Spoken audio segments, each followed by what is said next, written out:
So I have, I'll try and make sure I recognise everything here. I have Kate Sturdy. Hello. Who is Head of Policy at the Child Poverty Unit. Juliet Whitworth from the Local Government Association, Research and Information Manager. Baljit Gill, who is the lead statistician on multiple deprivation indices. And Nick Bailey, who's Professor of Urban Studies at Glasgow University. So I think if we just take it in order across the table here, we have a wealth and a breadth of perspectives here. So we've plotted ahead. Who's first? Well, I'm starting. Kate. Great, thank you very much, everybody. Very pleased to be here today. My background's in education and children's services, from teaching, local government, and more recently as a Department for Education policymaker perspective. So I'm aiming to give a broad overview from a sort of national child poverty policy perspective. What I would like to cover is a few words on the Child Poverty Act for context, then talking a bit about how we use data to understand and tackle child poverty, and then a few thoughts going forward. So in terms of the Child Poverty Act, I'm expecting this is reasonably familiar to you, but just a reminder that the Act came about in 2010 under the former Labour government, and received cross-party backing as it went through Parliament. It places a duty on the UK government to meet 4 income-based poverty targets by 2020-21. It requires the UK government to publish a regular child poverty strategy, and also puts requirements on the devolved administrations to publish their own strategies. And additionally, it has requirements on local authorities and partners to publish their own child poverty strategies, and using needs assessments to work out where their local focus should be. In terms of the players involved, the Child Poverty Unit, as you know, is a cross-department unit sponsored by Treasury, but really based in Department for Education and Department for Work and Pensions. The other key players, local authorities and devolved administrations we've mentioned, but also there is, through the Act, an independent watchdog on government, the Social Mobility and Child Poverty Commission, who helps hold government to account for progress under the Act. So then, moving on to the understanding and use of data. This is a reasonably detailed slide, but it's a sort of reference slide just to remind you of the 4 measures in the Act, which together provide quite a broad coverage of income-based poverty. So we have the familiar relative poverty measure, which is about the number of children in households with less than 60% of median income, which is essentially the inequality measure. So it assesses how the income of poorer households keeps pace with those who are better off. There's also an absolute poverty measure, which looks more at the spending power of low-income households and how that changes over time, because it's rooted in a sort of 2010-11 median income point. The third measure is about low income combined with material deprivation. So there's also there an element of standard of living, looking at the number of children who are in material deprivation and therefore can't afford a number of items that are deemed essential for an acceptable standard of living. And the fourth measure adds another dimension around being stuck in poverty, because we know that children who spend longer in poverty are more likely to be affected in terms of their incomes. And this measure is about those who are stuck for 3 out of 4 years in poverty. And in terms of how we then measure those four areas, 3 of those 4 target measures come from the Households Below Average Income National Statistics publication, which I know has been referred to a few times already today. And this is sourced from Family Resources Survey, which is a survey of family incomes from around 20,000 households. So it is a snapshot data set. In addition to that, we also use a different survey in order to measure child poverty and persistence. So we need to have a sort of longitudinal survey which will help us see which children are actually stuck in poverty over time. And that's now the Understanding Society survey. So those are our measurement sources. And then just to look at the local dimension, The Child Poverty Unit uses two measures to monitor levels of child poverty locally.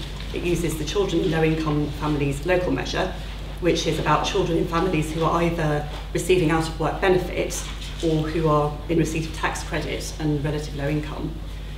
The second measure that we have is the proxy measure, which is numbers and proportion of children in households claiming an out-of-work benefit.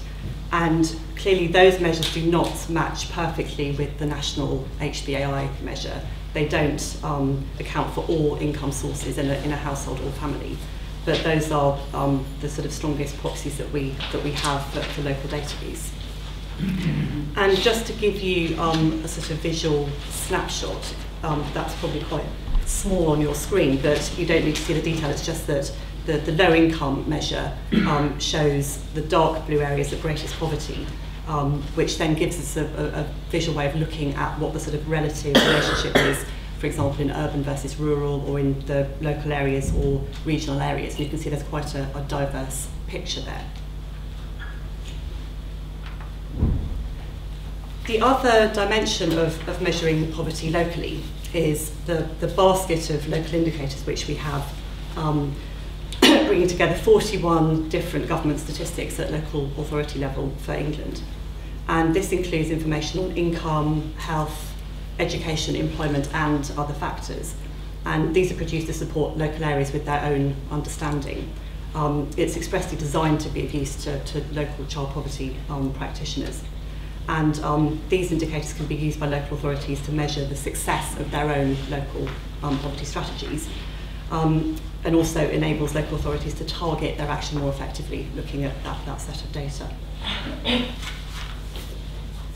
I'm just going to now step back to the national level for a moment and just remind you of the approach which the UK government's child poverty strategy takes. The strategy sets out government action to tackle poverty now through supporting families into work and increase their earnings through that route. It also supports living standards through raising incomes and decreasing costs. And it looks at how to prevent poor children become poor adults by raising their educational attainment. So where we've looked at the ACT measures, which are very much income focused, the strategy sets out things to target income poverty now, but also to look at the intergenerational dimension of poverty and actually what the root causes are. So I'm just going to say a few more words following that thought through. You may be aware that last year the Child Poverty Unit published an evidence review which looked at the drivers of child poverty and looked at the individual characteristics which are important in understanding who is more at risk of becoming poor. So this is a snapshot taken from the evidence review, looking at that intergenerational aspect in particular.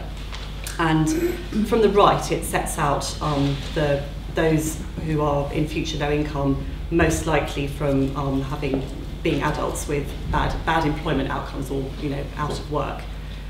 We know from this evidence review how strong children's education outcomes are as a driver for adult employment outcomes and therefore future poverty. And we also know from the evidence review that there are a number of factors which in turn drive children's education outcomes. And the list down there includes things like parental qualifications, parental ill health, low non-cognitive skills as a child. So in policy-making terms, just to pick out the education outcomes aspect, there is extensive data available on children's attainment by all sorts of factors, including their disadvantaged status or their free school meal status. So we know, for example, that pupils from disadvantaged backgrounds are 2.5 times as likely to miss expected levels in reading, writing and maths at the end of primary school. And taking this sort of data and a huge evidence base into account, this government has made decisions to invest targeted funding on disadvantage through the pupil premium and then more recently the extension of that to the early years. And data from this is beginning to show that the attainment of free school meals pupils has increased or is increasing. And this sort of data is also used by local authorities and at school level to drive their own approaches to target those who are disadvantaged and at risk of not attaining as much as they could. There's one particular example that stands out quite strongly, which is what's happening in the London Borough of Lambeth, where their progress rates for disadvantaged pupils are at above national average rates. So then, looking one step back again to what is part of the driver for low education outcomes, I've picked out low non-cognitive skills because this is an area of reasonably recent focus by this government, but it was identified as a driver of intergenerational poverty in our evidence review.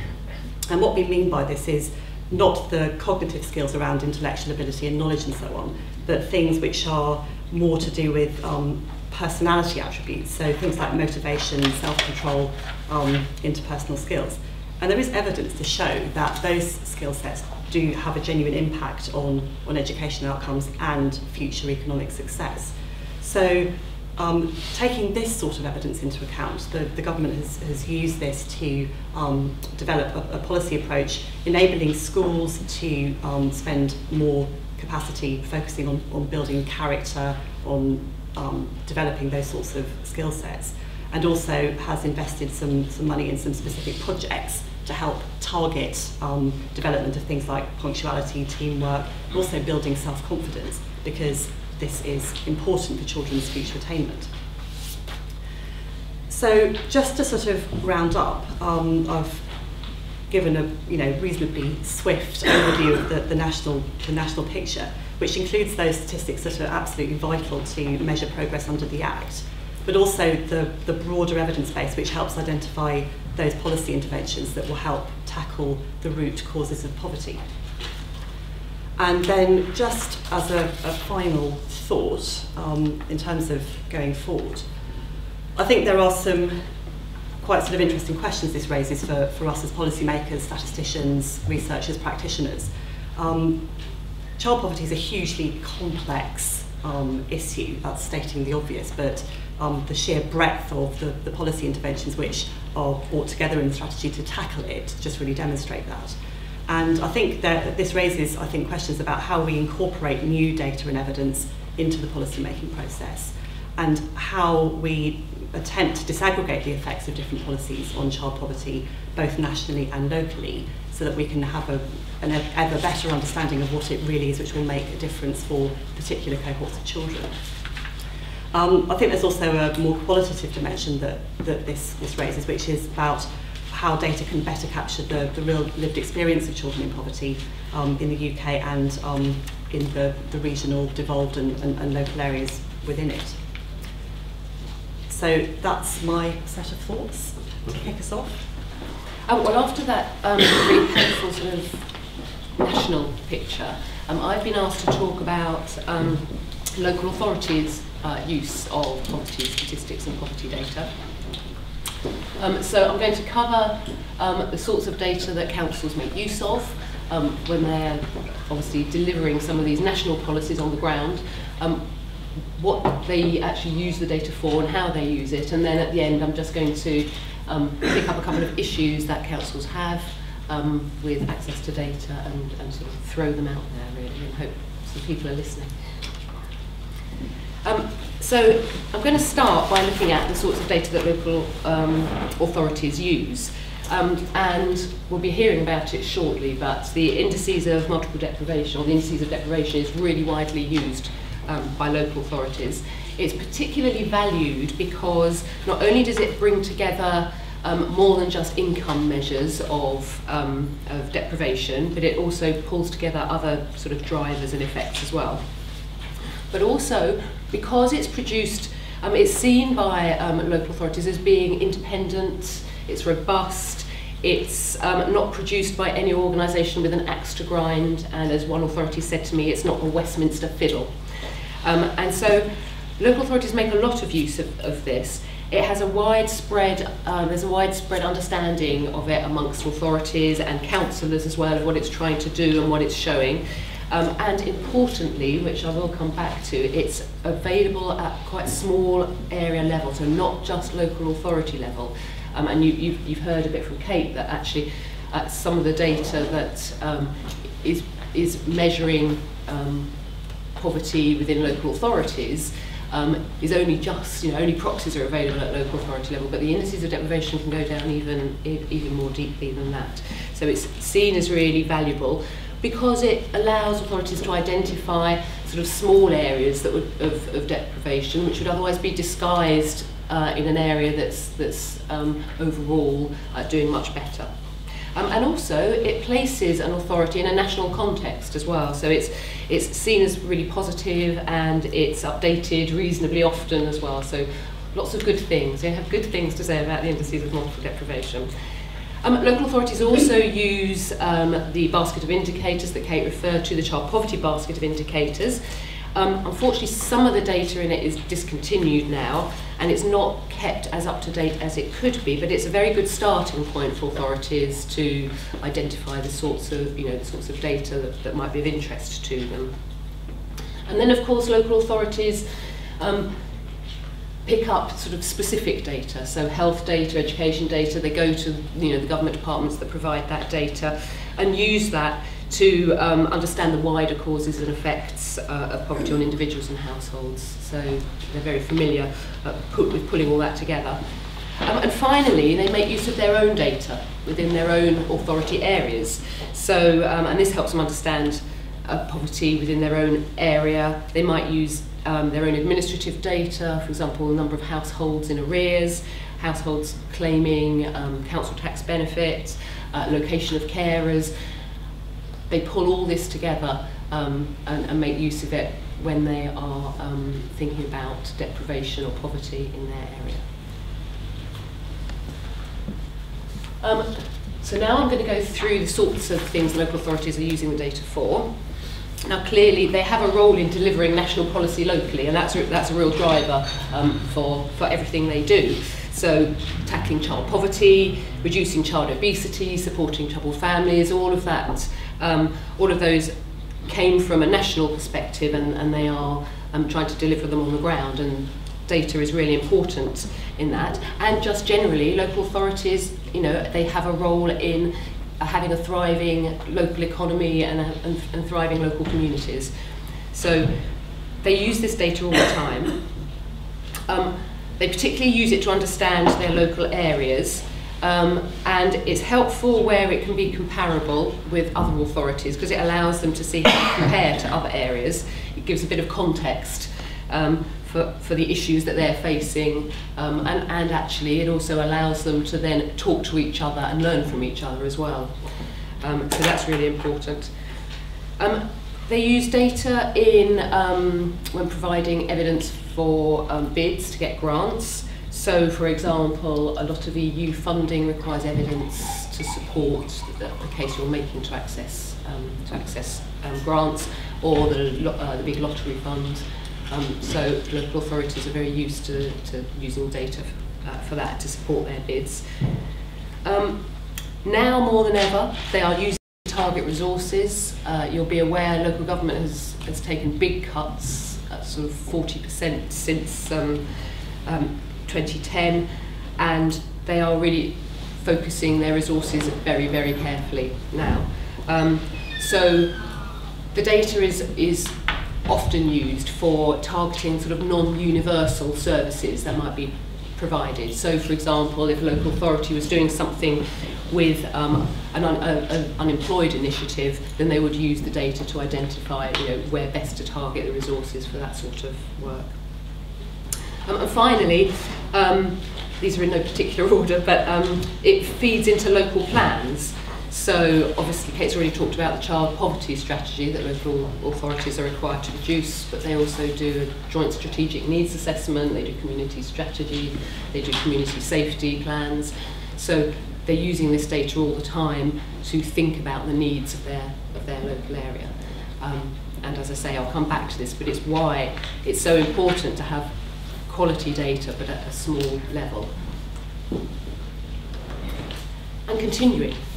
Local authorities also use the data to sort of evaluate or get a feel for poverty and deprivation over time. So the indices of deprivation often tends to be used for this. Now, I know that there are issues with that because actually if you look over time the measures have changed, but local authorities, they'll use it not in absolute terms, but they'll use it to get a feel for, you know, direction of travel or scale of changes. We did have 10 in the bottom 40% of wards in the country, and now we've got 5. It's that sort of broad direction of travel, how are we doing sort of picture that they want to get. I also was talking to local authorities who use data where there's no data locally. They take national results of national surveys, for instance, and they link it to other data.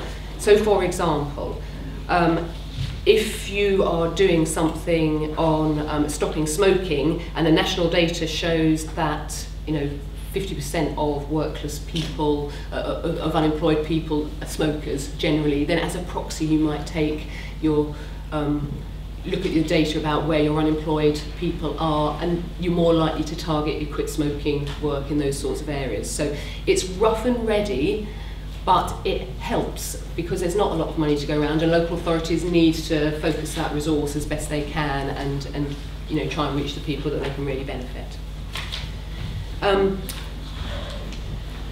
Local authorities have also used information in terms of managing performance of services. So one of the authorities that I was talking to used it because they commissioned children's centres from an organisation, and they wanted to look at the performance of those children's centres, but by comparing them to children's centres in other areas that had the same sort of demographic and the same challenges. So they were using it as part of their performance management. And finally, local authorities also use it to ensure that in terms of consultation and engagement with their residents, that they are reaching all, you know, types of residents, that they're not just picking up the sort of well-educated, articulate people who push themselves forward. They're also making sure that they get a good representative spread. So that's the range of uses that councils use data for. I just thought I'd finish by sort of pulling out some of the issues. And you can tell from what I've said that the biggest issue for local authorities is about data at small area levels.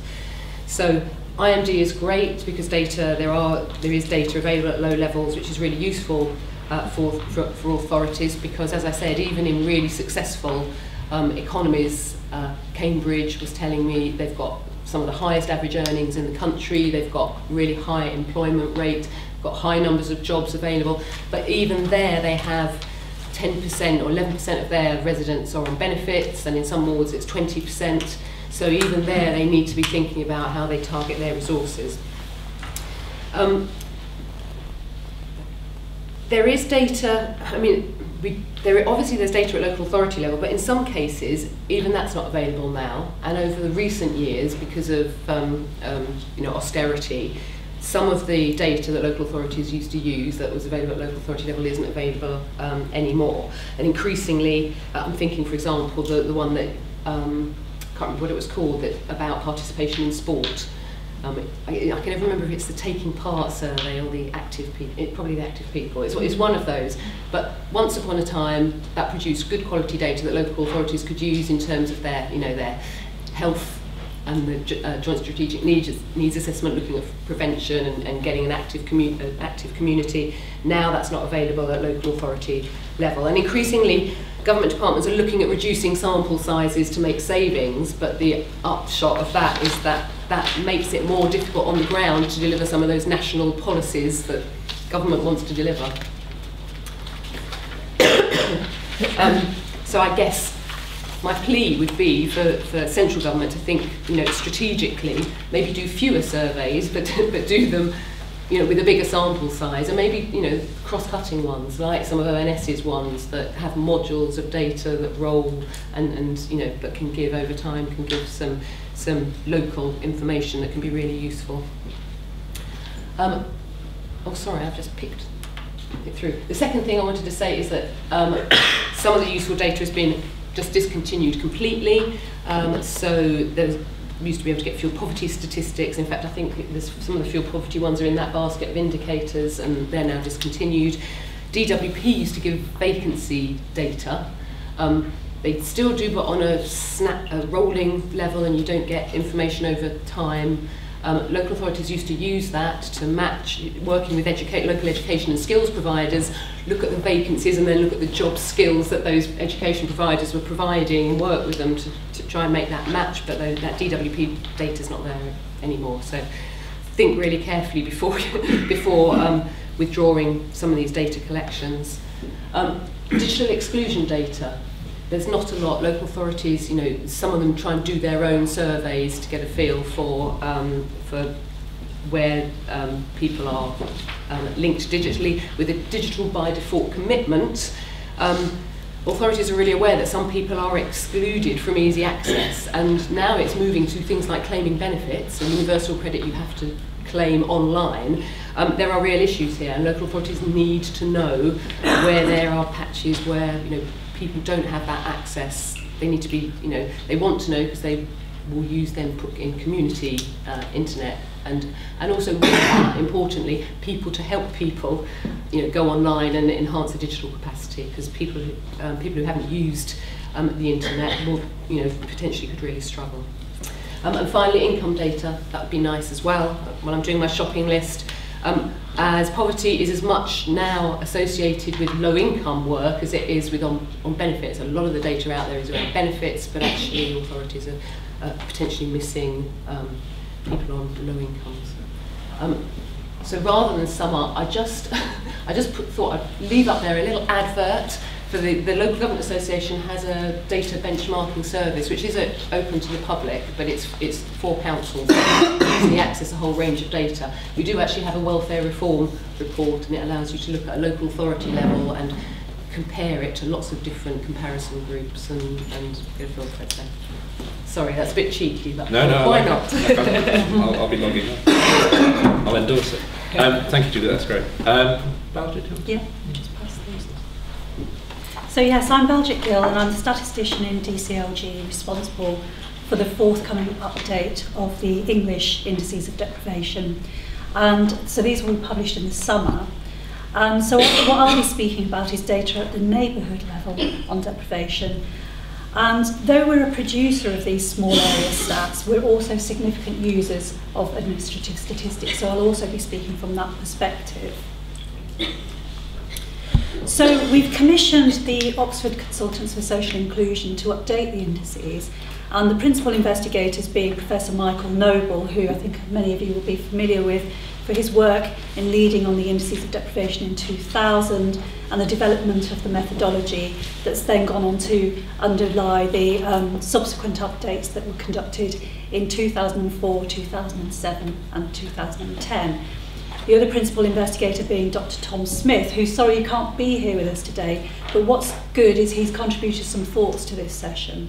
And we've also got Stefan Noble here today, who's part of the Oxy team. What I wanted to do then is just to give a really brief introduction to what the indices are, reflect a little more on what Juliet's already said about the uses and what people value about the indices, and cover a bit briefly about the history. But I also want to talk a bit about how the indices has been a driver for new data at small area level and offer a view on what progress is being made in that area. And then I'd like to finish with some current and future challenges, which will just be thoughts from myself as a statistician and combined with thoughts from Tom Smith. So very briefly then, what are the indices of deprivation? Well, they measure relative deprivation at a small area and reflect multiple dimensions, as you can see in this pie chart, with income deprivation, employment deprivation, health, education, crime, and so on. And the index of multiple deprivation is a composite based on these 7 domain indices that are combined then with different weights, where income deprivation and employment deprivation carry the largest weight, combined making up 45% of the overall index of multiple deprivation. Now, the work that was involved in the development then of the conceptual framework had as its starting point the the work of Townsend and his formulation of what is multiple deprivation, which is sort of summed up there on the slide. So that's a starting point for then this conceptual framework. But importantly then, rather than look at individuals and whether they experience singular or multiple deprivations, the indices are about area-based measures. The approach involves looking at separate measurement of these different dimensions of material deprivation combined with income deprivation. It also involved a search for what data might underpin each of these domains to operationalise this, and also the development of suitable statistical techniques. And to give you an example, you want to make sure that deprivation in one domain isn't cancelled out by the lack of deprivation in another. Now, the methodology then developed by Michael Noble and his team then at the Social Disadvantage Research Centre has been adopted by the devolved administrations also, and they have their own indices. So I've included some information on the slide here which will be circulated for people who want to read more about those. But it is important to know that there are some variations both in the domains, the weights, and also the indicators that are underpinning that to suit the devolved administration needs and the different data landscapes. So the indices are not comparable UK-wide, and there's a reference to an ONS paper concerning that. So what I wanted to do then is just to recap a bit more on why the indices are important and who uses them. The department has been calculating local measures of deprivation since the 1970s, and they were particularly central in informing the targeting of resources in regeneration programmes such as the National Strategy for Neighbourhood Renewal and the Working Neighbourhoods Fund.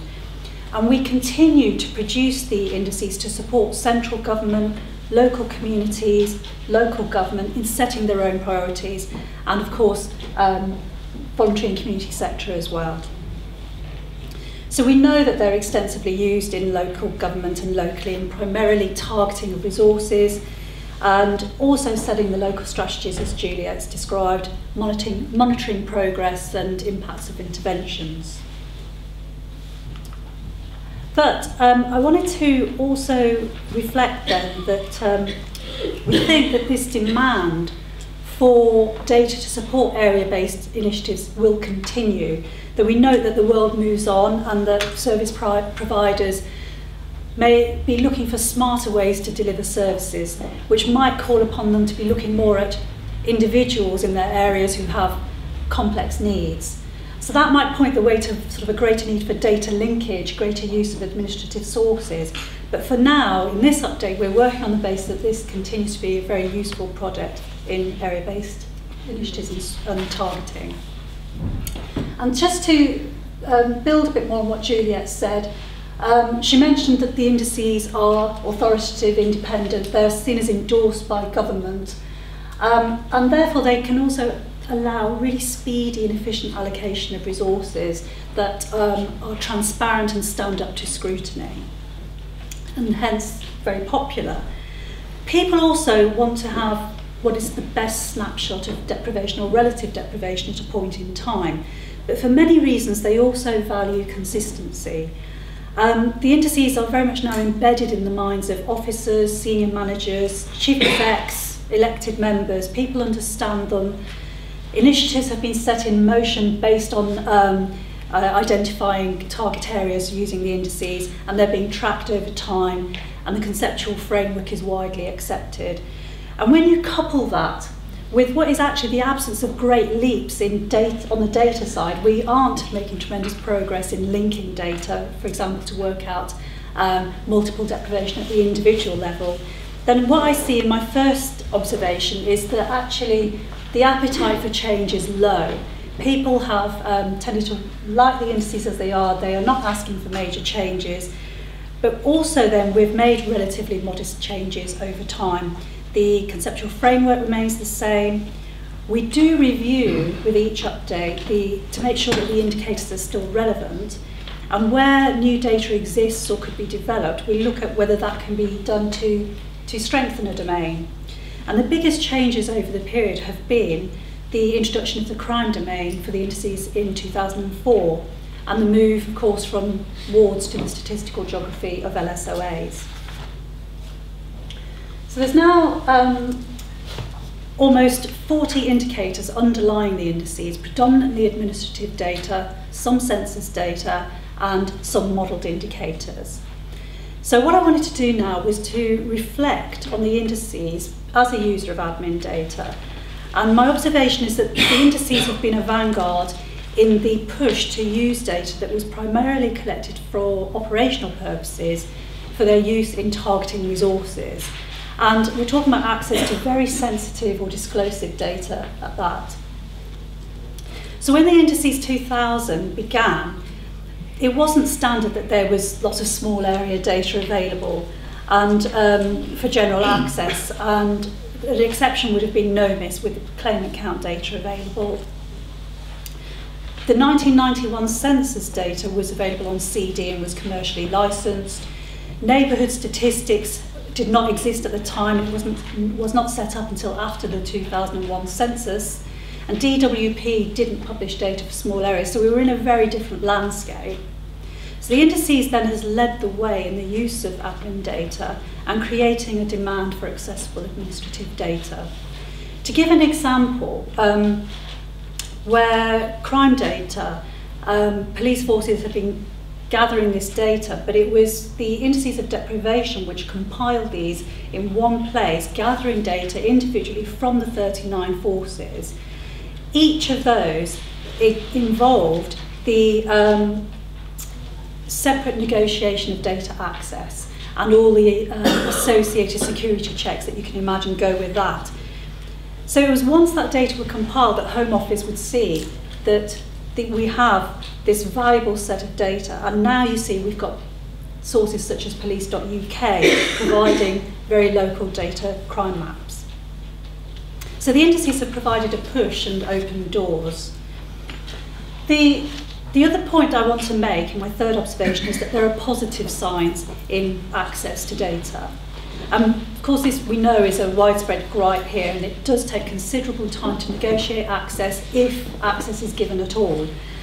But what we've found in the work we've been doing, particularly in this update, is that a number of government agencies, departments and bodies have now set up ways to access data with standard forms. So it does feel that there's some good progress happening in reusing data for the public good. Examples would include the Health and Social Care Information Centre with access to hospital episode statistics, ONS's microdata lab. And for the upcoming update, we're making further breakthroughs in data release. So, well, I should say data access. So this year, on our behalf, Oxy has gained agreement from ACPO, which is the Association of Chief Police Officers, so that we can access crime data in a secure setting. And we're talking now about event-level data, which is held by ACPO and supplied to them by the police forces. Now that's a huge step forward for us. A sizable chunk of our budget previously was devoted to collecting this data for the crime domain. And also it represents a big reduction in the duplication effort made by police forces. And we hope that others will benefit from this, such as the Indices in Wales. I want to come on then to the current and the future data challenges. As part of this update of the English indices, and I'm also getting input here from the indices teams in the devolved administrations, we've identified some areas where new measures could be developed.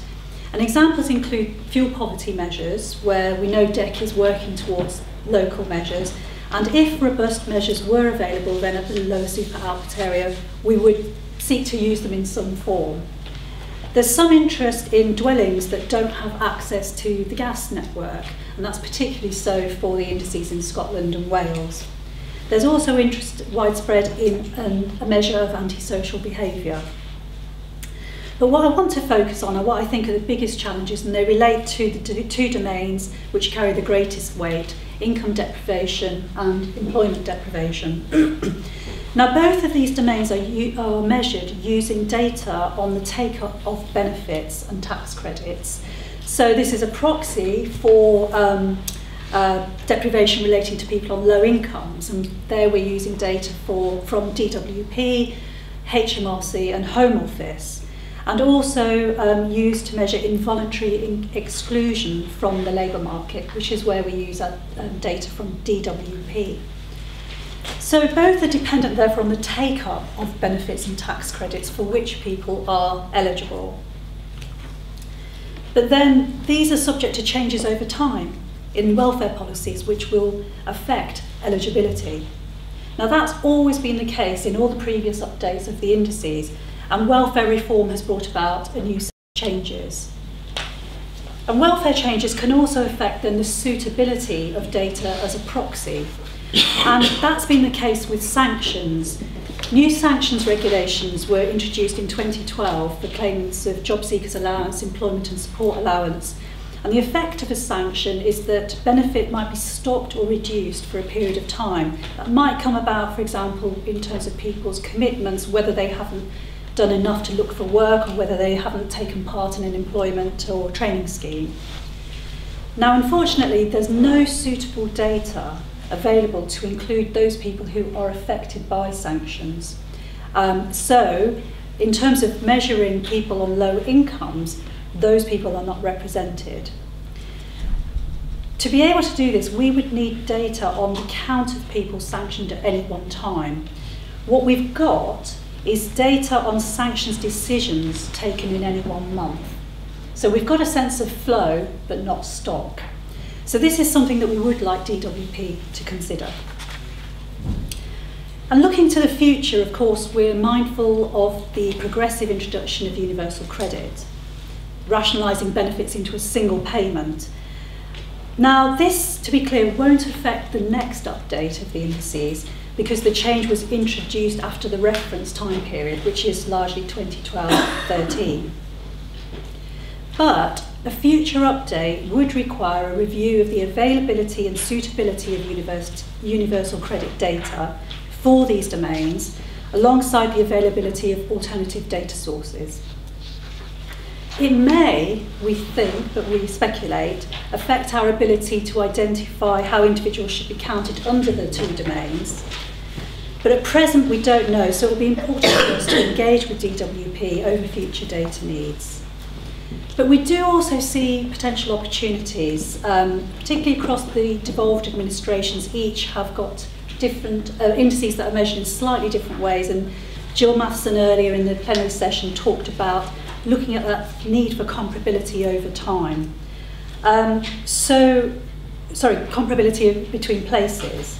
So we see universal credit as an opportunity for us to consider again comparability across the indices, at least for part of our indices. And that brings me to my final observation, which is clearly we go to some considerable effort then to obtain proxy data for low incomes and all the attendant problems I've just described. The ONS will also be modelling incomes for MSOAs later this year.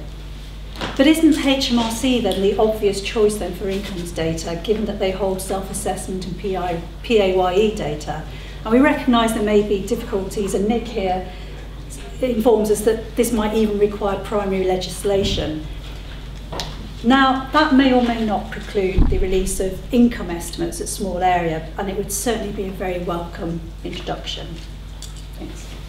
So I think I've been asked to talk partly because I have an involvement in some of the investments that ESRC has been making in improving access to administrative data for research purposes. But I'm also drawing a little bit on the experience of a project I've been involved in for the last few years, following a number of local authorities as they go through the cuts process. So without repeating the points that Juliet has already made about local government, the context, I guess, that I see is one of huge austerity. So local government, people talk about it being an unprecedented period of cuts. If you leave aside education, on average in England, local authorities have lost, our figure is 30% of spending power in real terms, but a very large amount of money. Deprived authorities have lost more.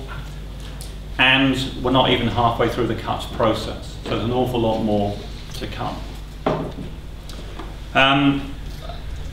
And in the early part of the process, it was relatively easy for authorities to shave or take large amounts of cost out of the back office, out of the efficiency, out of central admin, out of property and so on. And what we're seeing now in our next report, for the work which is funded by Roundtree, is coming out in a few weeks' time. What we're beginning to see now is that more is coming out of frontline services. And authorities are having to ask fundamental questions about whether they can maintain the same range of services for the same range of people, or whether they're going to have to retrench and start having a much more targeted, selective approach to delivery. And that's the kind of, with that in mind, then, what do I think their kind of data needs might be? Well, first of all, there'll be, if you're going to have more targeting, you're going to have to need to know where the needs are. And that echoes, I think, points that Baljit's made and Juliet about identifying different groups and places and so on.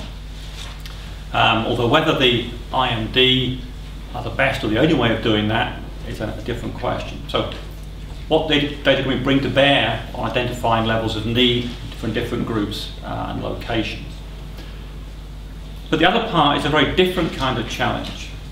And the other thing you hear local authorities saying, lots of not just local authorities, lots of public bodies, is we need to get smarter about which services we invest in. We need to find ways, identify the services which have a preventative or a re-ablement focus, those where expenditure now will pay back in future years. How can you show then the impacts of certain services? Can you show that, in other words, that saving a little bit of social care cost this year is going to cost you twice as much next year, or that investment in social care now might reduce need for services in future? So what works, and how do we track outcomes for individuals? And you see it in particular when the responsibilities or when the costs, if you like, fall on one organisation, often local authorities, and the benefits might be enjoyed by another organisation, health, for example, police, benefits agency, and so on. How can we, or how can local authorities and others align where the costs fall and where the benefits fall? How can we track individuals over time and across services and understand the relationships and outcomes? Those two big needs I see, and all this in a context where there are far fewer resources for research within local authorities, partly because they were part of a back office, non-essential, non-frontline function that was axed in the earlier phase, and partly they don't have money to commission much wider research. The IMD, or indices of multiple deprivation, are clearly valuable, clearly widely used. They're accepted as authority of all the points that were made already. But they were constructed for quite a specific purpose. And speaking as someone who did a piece of work for the Scottish Government 10 years ago, looking at what went into them, I know how political that process was. I still bear some of the scars in my back from the kind of lobbying from different interest groups to have their indicator in and not that one, and so on. They're a partial and, although very valuable, you could say slightly compromised measure. Certainly not the last word in what we could do with administrative data. And as Baljit said, although they've been a vanguard and they've been hugely beneficial, they still tend to take one area at a time. They're summary measures for crime or for health or for a certain basket of low-income measures. If we turned it round and said what would the best set of administrative measures be for identifying households in poverty, we might well come up with a very different set or subset of the ones we have at the moment. I think we would have a much stronger focus in the measures on longitudinal income. We wouldn't just take a snapshot of who's claiming benefit at a particular point in time. We would try and look over the last 5 or 10 years at the kind of average household income or receipt of benefit and so on. And we might also then be able to derive measures for different kinds and types of household, different groups of household of interest to policymakers, perhaps because they're differential users of different kinds of services, rather than being the groups for whom it's easy to break down statistics.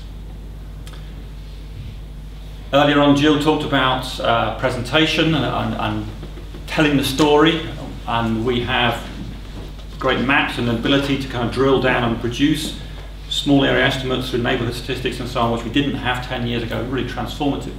but maybe now we need to kind of start thinking about more imaginative ways of summarising what is now a very complex, diverse set of data in a way which a lot of policymakers can look at and get a summary impression of and drill down what they want to in a way which they can interpret.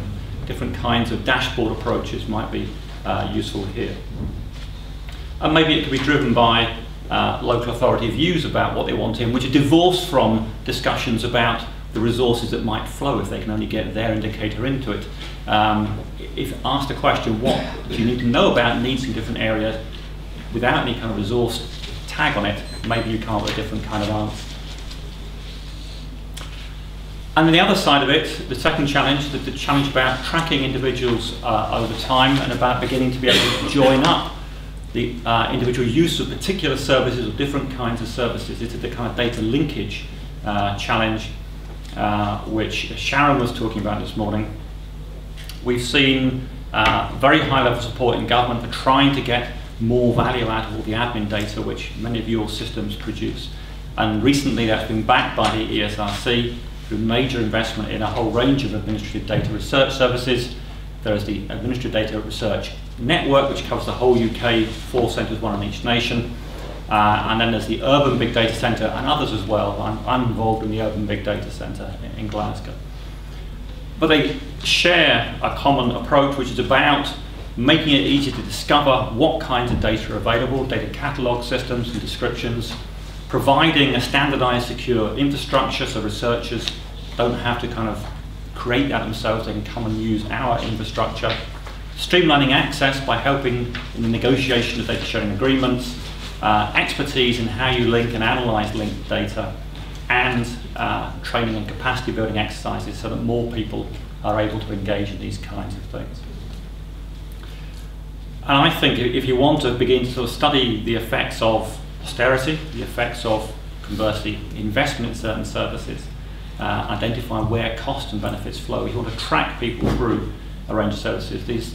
These research services offer huge potential. That's my commercial break. Come and talk to us, because if we can't drum up custom, then we're not much of a research service. If we have to demonstrate at the end of 5 years there is a demand and a hunger for this data, so we're trying to make people aware of our services. If you've got ideas, come and talk to us. Finally then, a list of concerns or possible constraints, and I think most of these have probably been covered in earlier sessions. One, we have to be continually mindful of public acceptability, continually explaining what we're about and about the steps we take to maintain confidentiality, and about the public benefit and value of doing the kinds of research we're doing. So we're very mindful of that. Secondly, while there is strong high-level support in government for data sharing and making data available, when it comes down to it, when you actually go and approach someone, knock on their door, do you actually get the data any quicker? And I speak as someone who's spent 2.5 years now negotiating data from DWP, permission data, and I've almost got it, but I've almost had it for the last 6 months or so. Data issue about data quality and coverage. There are lots of value in administrative data. There are lots of blind spots, empty areas as well, and we need to kind of understand more about the quality of the data before we get maybe too carried away with what it can do for us. Fourthly, I think there is a big issue about research capacity in the voluntary sector, someone mentioned before, and probably in local government as well. And while we can support the research, it's not the same as doing the research. Maybe that's something else we need to think about. And fifthly, I can skip the fifth one because Sharon did a very good demolition of the problems of the European legislation, but if there comes a chance to have your say about it, please do express an opinion, because it does threaten to basically kill much of this work before it really gets going. Thank you.